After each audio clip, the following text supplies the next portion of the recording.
What is up, guys? Welcome back to Loud and Proud. It's been a whole like 2 days since I've seen you guys again on the channel here, so sorry about that. It's just, you know, having a great Memorial Day weekend, trying to spend time with family, and so didn't have any trucks up there and just kind of taking it easy. But me and Dad are actually headed up to Mako right now to try to get an estimate on what it's going to cost to get the old 12 valve painted. And I know there's some people out there who are going to, you know, bash talk Mako and be like, ah, you know, like they're cheap, whatever, like they're not the best. Like, you know, I've heard a lot of good things about them, you know, through forums and everything else, and people are like, the only people who complain about them are the people who get the economy paint jobs that are like $400, and then they're whining because they expected a $4 grand job. So we're gonna go see what they're gonna do, what they can do for the truck, and see if they have any examples of work that they've done, and see what they're gonna quote us for. And then if they quote us, you know, something reasonable, and after we get the truck done, we may possibly do another truck of ours, that 7.3. But yeah, who knows. So we also may check to see what it's going to cost to get the lining done on this, because that's kind of annoying. So anyways, guys, we're going to head up there and we'll catch you guys back in a bit.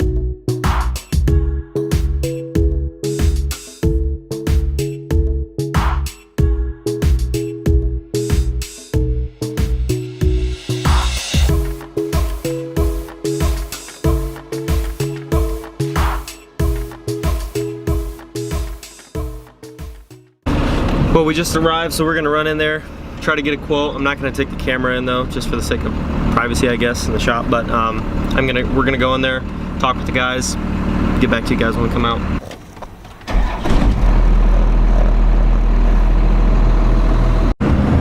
Okay, so we just got out of Mako and we talked to a guy there, and he went over the whole truck, quoted us. And he said if we were to do the whole truck completely white over again, have all the rust taken care of, panels cut out, re-welded in, all the holes that we have from the moldings and on the tailgate, all, you know, welded up with new patches of metal and everything else, everything done, all the ins and outs, the highest quality paint job they could do. He said that it'd be basically $4,100 to do it white, or if we did a two-tone with a charcoal gray, which would basically the whole center of the truck, basically to the top of the bed in the hood, down to the body lines where those moldings were. If we did that whole center like a charcoal gray, like a metallic gray, almost like a gunmetal gray, and then the bottom and then the top of the truck all white, he could do that for $4,500-ish. Yeah, I think $4,500. So it was a pretty good. Some people may complain about that and be like, oh, $4 grand, but we've had people quote for paint jobs from people that apparently didn't really know what they were doing for like 10 grand. So it was kind of like, you know, it's just one of those things. They're chain, they do it all the time, they know what they're doing. So yeah, so we're definitely gonna consider it. Just gonna have to give it a little bit of time, because this stuff does get really expensive really fast when you're doing multiple trucks, so can't do it all at once. But we are gonna go by a place that does the linings for these trucks and cars and stuff, and floor stuff. So we're gonna go stop by their place and see what they can quote us for having the truck done as well, because this crap is really, it's just annoying. So catch you guys back in a bit.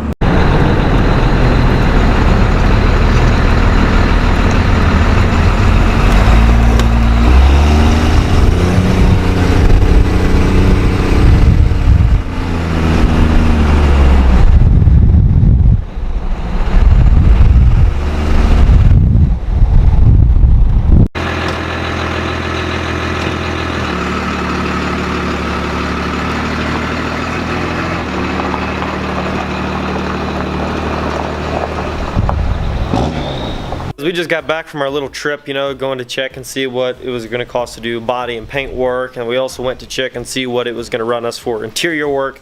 And basically what the guy said there at the interior place, he said, I would recommend you guys just do the carpet yourselves, and I also recommend you take out the bench and you take off the headliner yourself and all that stuff. He's like, all this stuff is going to save you a bunch of money. It's really easy to do. And so basically we're going to do that ourselves, a lot of that stuff, but I think we are going to have him take and put the new headliner on the truck, which also may be an easy job, but we're just gonna have him do it. It's not much, it's like $100, so that's what we're gonna do, you know, for that. And I'm going to hopefully be looking at a truck today. Actually, I've got my eye on an old 2nd gen 12 valve, and it's a 96. And I kind of asked you guys on my Snapchat, which you got, if you guys haven't added me yet, add me. I'll leave my links right here just for a couple seconds here. Add me on my Instagram and my Snapchat, and so whenever I ask for you guys' opinions and questions and looking for answers, you guys can kind of fill me in on certain stuff that I'm asking about. So anyways, I had put a picture of this truck and a couple other ones up on my Snapchat, and I asked you, I said, now should I go with, you know, truck 1, 2, or 3? Pretty much nobody said truck number 3 except for like one person. They said it's a plow truck. Don't ever buy a plow truck. There could be frame issues. There could be salt, you know, rust issues on the frame, stuff like that, because you know it's all the elements if it was a plow truck. So just that kind of deal. You got to be careful with, and you don't know if it's 240,000 miles of easy use or if it's 240,000 miles of pushing snow and hauling trailers. You know what I'm saying? So you just don't know. You just don't know with any truck really. But then for the second truck, it's a regular cab, long bed, 4-wheel drive, bone stock from the mirrors to the, I mean, just tires and wheels. Everything is just stock, like looking. It's just old grandpa special, just stock.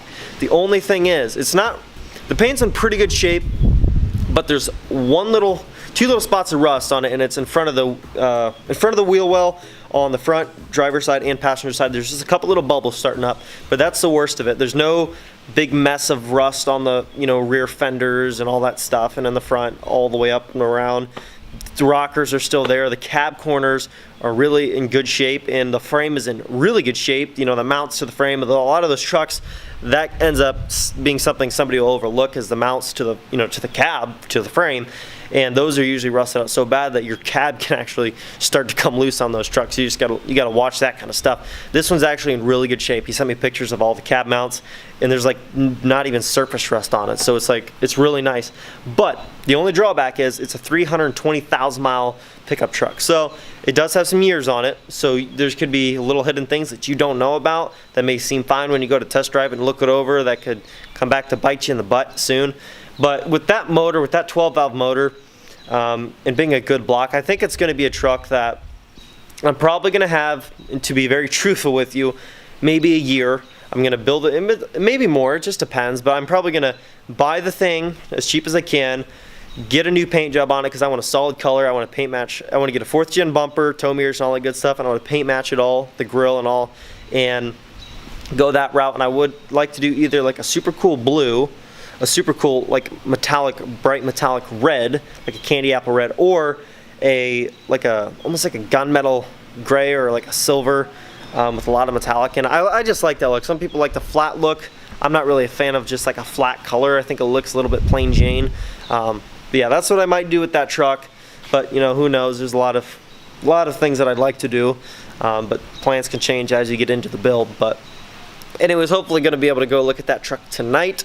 If I do go look at it, I will definitely keep you guys up to date. Another reason why you should add me on my Snapchat and Instagram, especially Snapchat. On Instagram I do post updates for videos and stuff like that and what I'm working on, but for Snapchat I do a lot of updates throughout the day of what I'm looking at, you know, what the prices are, what your opinions on, stuff like that. So that really helps, and you guys can really chime in on that type of stuff, and I really do appreciate it. Anyways guys, that's what we're probably going to wrap up the video for today. That's all I really had going on, was just going to check on the paint job pricing as well as the possible headliner pricing. So that's what we did, and I think we're going to get it done. Not sure when we're going to get the paint done on that 1st gen, but it's probably going to be something that we're going to get done fairly soon, probably sooner than wheels and tires, just because that's something we want to get finished up, just in case we want to change our mind on a set of wheels depending on the paint job and, you know, what we decide to go with, just to make sure everything kind of ties in really nicely. So thank you guys so much for watching. Hope you guys enjoyed the video. If you did, don't forget to leave a like, comment below, subscribe if you're new, and I will catch you guys in the next video. Peace.